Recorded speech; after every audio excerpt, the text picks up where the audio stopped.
एक मियाँ बीवी के दरमियान घर में अक्सर लड़ाई झगड़ा रहता था। हर रोज़ की तरह उस रोज़ भी सुबह सवेरे ही घर में लड़ाई झगड़ा शुरू हो गया और बीवी ने चीख चीख कर अपने घर में पूरे मोहल्ले को इकट्ठा कर लिया। मर्द ने बहुत समझाया, लेकिन उसकी एक ही रट थी कि अगर आप मर्द हो या मर्द के बच्चे हो तो मुझे अभी तलाक दो।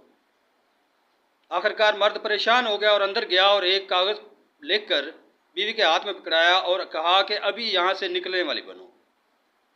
बीवी घर चली गई। कुछ अरसा के बाद ही जब उसकी भाइयों और भाभीियों ने उसका जीना हराम कर दिया तो उसने मियाँ को फ़ोन लगाया और कहा कि मैं यहाँ बहुत तंग हूँ, हमारी तलाक तो हो ही चुकी है, अब कोई गुंजाइश निकल सकती है। तो मियाँ ने कहा कि वो कागज़ जो मैंने आपको दिया था वो निकाल के पढ़ो, किधर है। जब उसने कागज़ परस से निकाल के पढ़ा तो उस पर लिखा हुआ था कि मेरी जान, मैं आपको कभी तलाक दे ही नहीं सकता। तो बीवी ने रोते हुए कहा कि आप तो वाकई मर्दों के भी मर्द निकले।